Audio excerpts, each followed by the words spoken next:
Les propongo tener una charla íntima, una conversación íntima. Hoy estamos con grandes bancos que nos acompañan, tenemos proveedores de tecnología, tenemos fintech, y la conversación de hoy viene por el lado de, acá no está la competencia que están teniendo los bancos o que van a empezar a tener los bancos en estos tiempos. Los bancos se están enfrentando a nuevos jugadores que empiezan a meterse en la banca retail, en la banca corporativa, ya hace un tiempo que están jugando. Y es ahí donde tenemos que empezar a entender cómo vamos a cubrir, cómo los bancos y los proveedores de tecnología vamos a cubrir el gap que siente el cliente, que empieza a sentir el cliente cuando las grandes compañías, las Big Tech con presupuesto infinito, con capacidades técnicas infinitas, inclusive en algunos casos hasta con una posición de monopolio, porque dos de ellas son los principales sistemas operativos del principal dispositivo por donde pasa de alguna forma la vida de los usuarios. Entonces, estas compañías que se están metiendo en nuestra industria, que ya tienen licencia de banco para operar, tanto Google como Facebook se están metiendo en lo que es criptomoneda. De Apple todos ya sabemos lo que tiene que ver con el producto de Apple Car. Y fíjense cómo están de alguna forma golpeando las debilidades que históricamente ha tenido esta industria. De hecho, Apple lo dice claramente, este es un print screen del webpage que pueden entrar hoy, donde dice, le están diciendo al cliente, quédense tranquilo, que esta tarjeta la hicimos nosotros, no un banco, ¿no? Donde da una señal clara de tuvimos que venir nosotros para hacer que esto funcione y funcione bien. Obviamente ellos son los expertos en experiencia de usuario. Entonces, a ese gap que el cliente va a empezar a sentir cuando entra a la aplicación del banco tradicional y cuando entre a la aplicación de estas grandes compañías a consumir productos similares, ese gap que va a encontrar en la experiencia es donde de alguna forma nosotros estamos trabajando y trabajando mucho. Tan así que hemos encomendado a Ron Shevlin, uno de los 10 principales consultores de Estados Unidos, a que haga un informe sobre cómo deberían trabajar los bancos para eliminar o intentar reducir esa brecha que van a encontrar los usuarios. Y el camino parece ser la personalización, ¿sí? Tratar de darle una experiencia cada vez más afinada a ese cliente que utiliza los canales digitales. Y parte de ese informe habla de una redefinición de lo que es la personalización. Y es la habilidad de tener relaciones, conversaciones afinadas con ese cliente, ¿sí? Entendiendo el contexto y entendiendo el vínculo que tiene ese cliente con el banco. La verdad es que en general hoy lo que tenemos es una experiencia como clientes bastante homogénea. Yo puedo ser un cliente muy vinculado a mi banco, donde tengo varios productos, y sin embargo la aplicación móvil, mi home banking, mi conversational banking, mi chat, funciona similar a un cliente que quizás no está vinculado, tiene un único producto, la información que se muestra es la misma. Necesitamos trabajar en que cada cliente tenga una foto de su vida financiera en función quizás del contexto, pero también del vínculo que tenga ese banco. La forma de hacer eso y tratar de afinar muchísimo eso, no hay otra forma que no sea con inteligencia artificial, con machine learning. Y hace en el 2011 una frase muy conocida donde hablaban de que todas las empresas tenían que ser empresas de software o tenían que de alguna manera drivear el software como principal manejador de su negocio. Hoy se está hablando de que el machine learning se está comiendo al software. O sea, esa milla extra, esa experiencia wow, digamos, que una vez recibimos el día que Waze nos adivinó para dónde queríamos ir, evidentemente se logra con este tipo de tecnologías. Ahora, para alinear, ¿qué estamos hablando de inteligencia artificial? Y básicamente lo que hablamos es, ante un escenario, es la capacidad, digamos, de entender, de sacar conocimiento, de entender comportamientos en un universo de datos bien grande. Y ese es uno de los quizás principales desafíos que tenemos, ¿sí? La muestra de datos. El machine learning funciona bien cuando la muestra, cuando la base de información que tengo es realmente grande y no está sesgada, o sea, no tiene un comportamiento sesgado de esos datos. Claramente, las Big Tech, si hay algo que les sobra, es datos de todos los usuarios, es información de cómo viven, de dónde están. Por lo tanto, están en una posición claramente muy privilegiada para poder entender al cliente.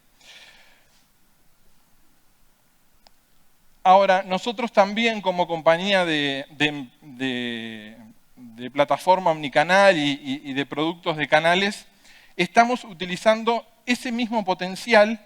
¿Por qué? Porque nuestra plataforma, que está instalada en más de 40 bancos, nos está permitiendo, ante la misma plataforma y los mismos productos que tenemos, poder llevar comportamientos a distintos bancos. O sea, puedo empezar a utilizar Machine Learning y empezar a reutilizar aprendizajes. Hoy el Machine Learning, el problema que tiene es el proceso artesanal todavía que tiene de los algoritmos de ajuste. Constantemente hay que ajustar para que eso funcione bien.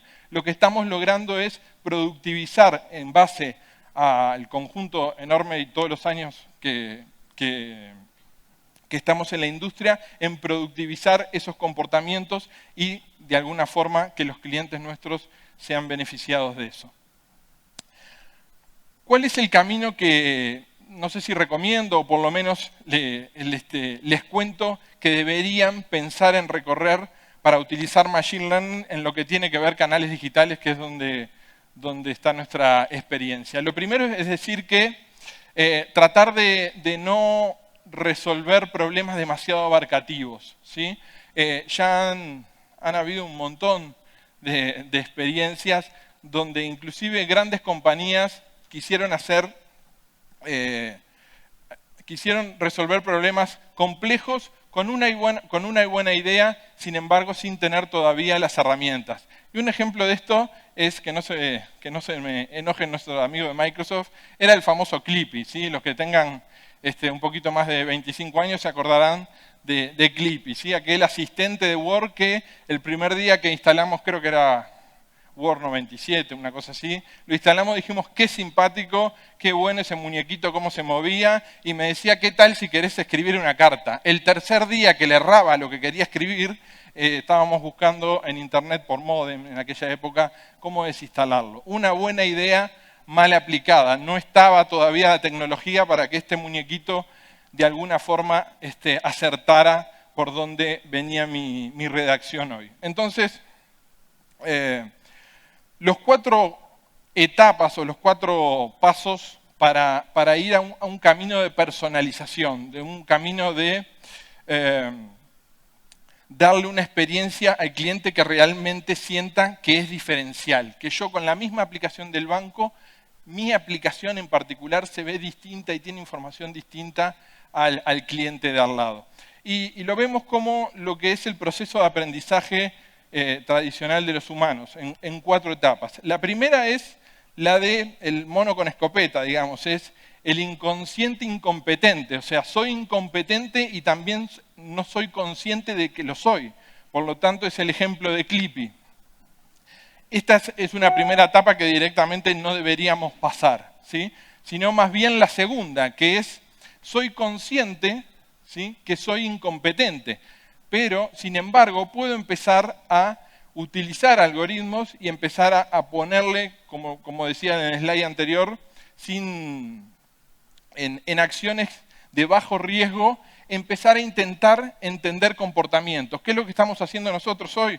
Por ejemplo, es diseñando interfaces que se autoformulan en función de los comportamientos del cliente. Por lo tanto, la misma app se ve completamente distinta dependiendo del cliente, las acciones que tenga, los productos, la fecha, la hora de cuándo la está usando, el contexto. Y tenemos un riesgo controlado, porque evidentemente puede haber un error en ese análisis, pero básicamente lo que estamos haciendo es mostrando quizás alguna información que no correspondía y podrá el cliente ir a la información que necesitaba y empezar a aprender sobre eso. Ejemplos de esto, en la misma aplicación para un cliente que quizás compra inversiones, el funcionamiento es completamente distinto. La misma aplicación para un cliente vinculado, donde tiene sus metas, donde tiene su presupuesto, es completamente distinta a un cliente que no está vinculado con el banco. Y el ejemplo de esto es el tema de Tesla, por ejemplo, y cómo están trabajando en lo que tiene que ver con los autos autónomos. Al principio, el famoso control de carril, o sea, diseñaron algoritmos para entender cuando el coche se va de carril y lo único que hacían era avisarle al cliente, o sea, avisarle al usuario que se estaba yendo de carril. Después, cuando entendieron que realmente las decisiones que se tomaban, ya en lugar de pasar a avisarles, pasaba a controlar el volante. O sea, el riesgo de alguna manera lo fueron conteniendo para no generar, digamos, un impacto negativo en una mala decisión tomada. El tercer paso es consciente competente. ¿Y esto qué quiere decir? Y es donde estamos un poco ahora, es la capacidad de poder generar predicciones. ¿Sí? La capacidad ante un correcto análisis de poder generar predicciones, de forma de dar ese efecto wow que queremos al cliente. El día que el cliente va a pagar el servicio, el sistema ya un día antes le dijo, como habitualmente, tengo un comportamiento de este tipo para este servicio, para estos saldos, te estoy proponiendo de por qué no agendás el pago de servicio para los próximos meses. En definitiva, es lo que está haciendo Netflix, lo que está haciendo las herramientas de audiovisuales o de Spotify, por ejemplo, que en función de lo que uno escucha te va sugiriendo otra cosa. ¿Sí? Y el cuarto paso de esto, me voy porque me queda poco tiempo, y es hacia donde vamos, es hacia la transparencia. La banca, entendemos nosotros que va hacia un camino de transparencia. ¿Qué quiere decir eso? De nuevo, el mismo ejemplo del Tesla. Si bien yo al Tesla le digo hacia dónde quiero ir, o sea, los objetivos de mi transporte yo se los digo, es Tesla quien decide, es el coche, los algoritmos, es por dónde ir, de qué forma manejar, la velocidad que tiene que ir para llegar con el objetivo que le propuse como cliente. En algún momento, y esto se está dando hoy en los coches autónomos, va a estar científicamente probado, ¿sí?, que el algoritmo maneje el coche es más seguro a que lo maneje la persona. Y la banca, entendemos, va hacia ese lugar, donde yo seteo mis objetivos financieros, donde yo digo, bueno, sí, me quiero ahorrar para comprar un coche o para mudarme y quiero hacer determinados gastos y voy a tener estos ingresos. Y es la propia banca, lo que le llamamos la banca transparente, donde empieza a tomar decisiones y llegamos al concepto de que esas decisiones va a estar científicamente probado que van a ser mejores que las decisiones que uno podría tomar. Lo mismo que pasa con el coche. Yo le digo el objetivo de dónde quiero ir, ¿sí? Yo le digo a la banca qué quiero conseguir financieramente, pero el camino de cómo lo recorro lo decide la plataforma. A eso le llamamos banca transparente, donde también el canal empieza a ser conversacional o podría inclusive hasta empezar a desaparecer como tal. ¿Sí? Entonces, cerrando, hay que entender el gap, hay que ver a las Big Tech qué es lo que están ofreciendo, ¿sí? Cuál es el diferencial, hay que entender que ellos tienen una posición dominante sobre los usuarios, pero no nos podemos quedar atrás, tenemos que empezar a ver cómo personalizamos la experiencia de nuestros clientes. Pensemos en grande, vayamos de a poquito para no generar errores que puedan afectar la imagen del banco, pero es un camino que tenemos que ir recorriendo. Les invito a descargar este informe prácticamente en exclusiva. La semana que viene se va a estar liberando. Es un informe, como les decía, de un consultor muy importante, que no habla nada de productos, sino es un informe relacionado a cómo pueden implementar el proceso de personalización dentro de sus corporaciones. Así que es un material de lectura bastante rápida, son 13 hojas y tiene información muy importante sobre este tema que, créanme, es la conversación que vamos a tener los próximos tiempos. Muchas gracias.